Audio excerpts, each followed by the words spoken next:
10K for Amazon.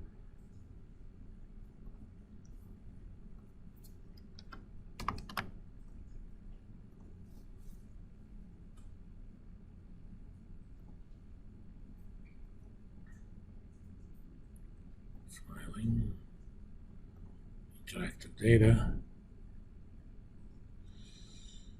Excel document.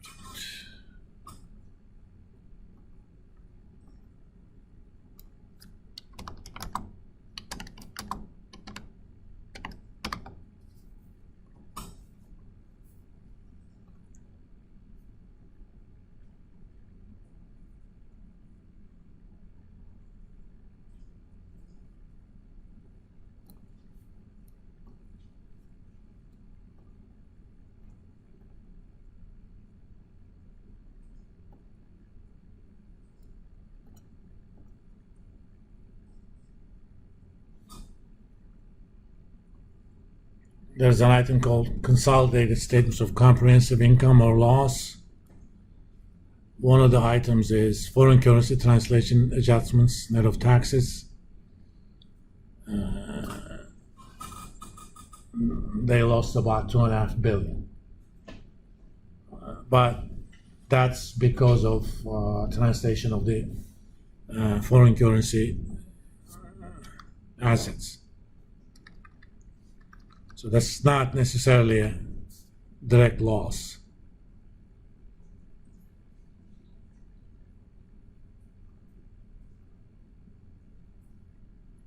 These are the tax effects the last 3 years.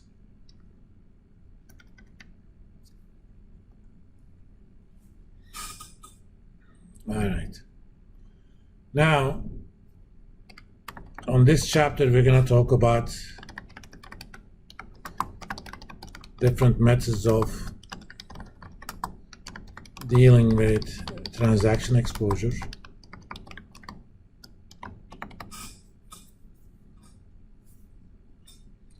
There are many ways to handle this. One, using futures contracts to manage the exposure. That's all good if there actually are liquid futures contracts for that exposure. If you're talking about exposure to euro exchange rate, that's a very liquid market. But if you're doing business in Colombia and you're exposed to US dollar, Colombian peso, I'm not even sure. Let's see. CME, not CEM.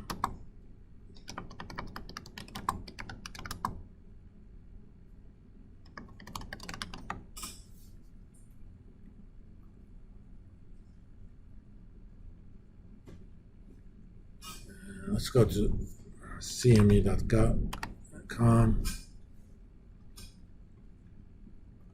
Markets effects.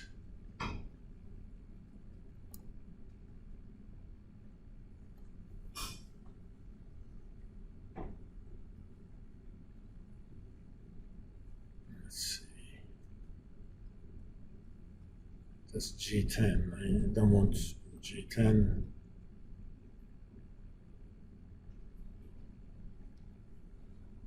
Let's search.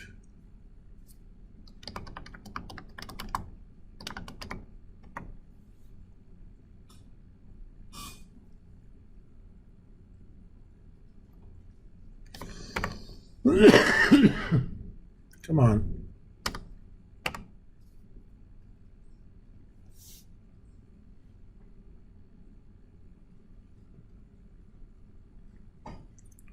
Let's see.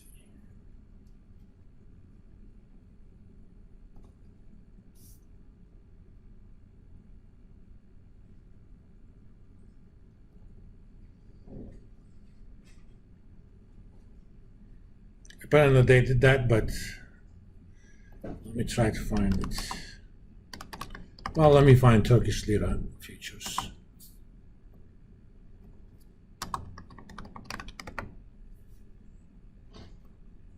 Okay.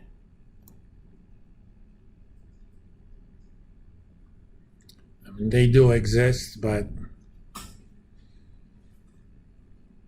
look at the volume. Not much going on, okay?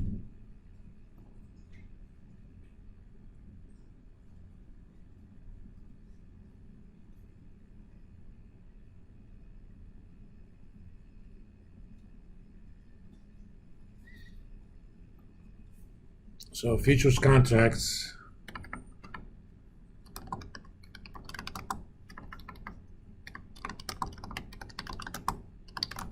may not always be available.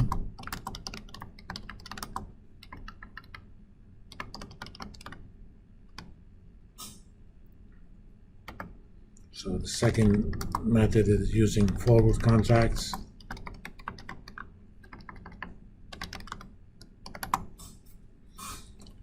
And as you know, futures contracts are forward contracts that are traded on an exchange.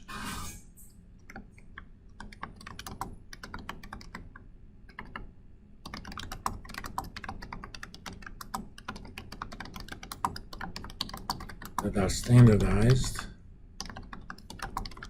and traded on an exchange, such as CME. Forward contracts can be customized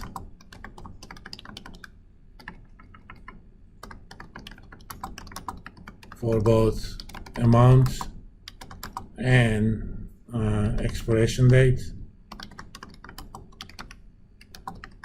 but are between two counterparties.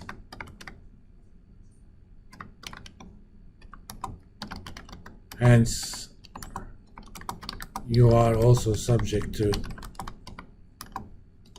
counterparty default risk.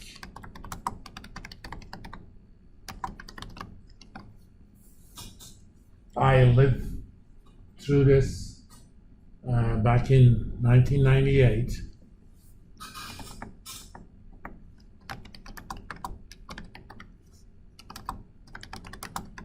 There was no active futures market in Russian ruble.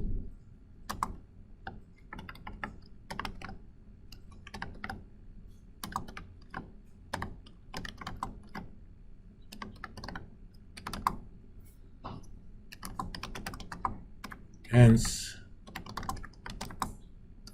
most of the hedging was done using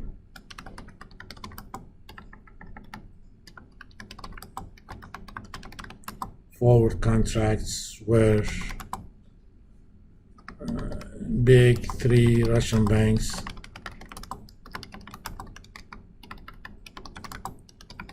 or counterparties. We actually had a product that was rather popular. These guys, the Russian banks, were very aggressive in those forward contracts. They didn't price those forwards using our forward formula with interest rates. They were very attractive. So we structured products and sold our clients. I was working for an American investment bank in London at the time. We bought the Russian GKOs, which are the Russian initials for ruble-denominated government bonds. They were short-term, 3 to 6 months. Those days, they typically yielded about 30%. And Russian inflation was relatively low, so Russian central bank kept annual depreciation to around 5% or so. And Russian banks gave, pretty good forward rates. So if you bought the if you took your $1 million, converted them to ruble, invested into GKOs, and at maturity you converted them back to US using the forward rates, you typically made a return of anywhere from 15 to 20% in dollar terms. Of course, these were very attractive to our clients, so we sold a lot of them. But there was one little stipulation in those contracts. All of that return was conditional on that forward contract being honored. Okay?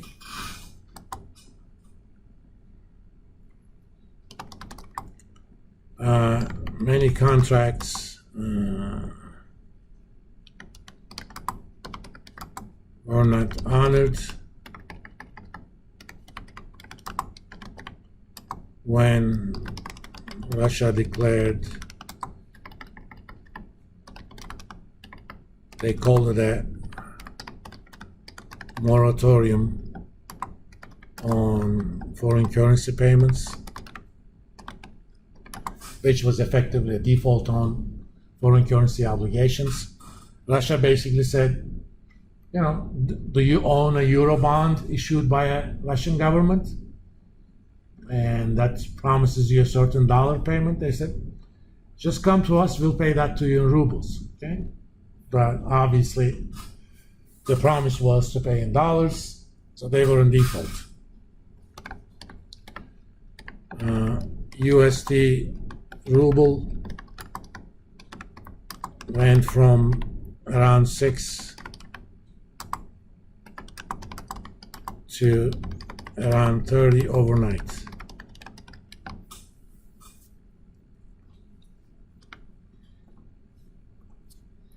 Now, consider yourself a Russian bank that agreed to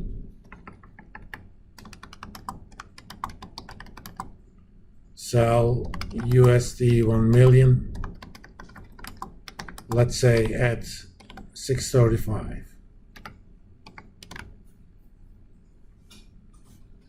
You made a commitment. You said 3 months from now, I'm gonna sell you 1 million US dollars, and I'm gonna charge you only 635 in rubles. So you have to pay only 635 in rubles. Now the market is 30.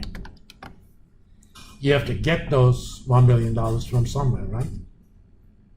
Even if you had it, it's an opportunity cost. You have to source those USD at 30,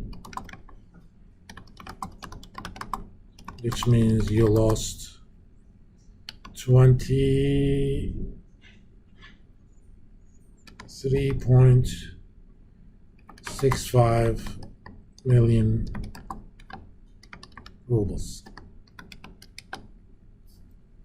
Not rubles.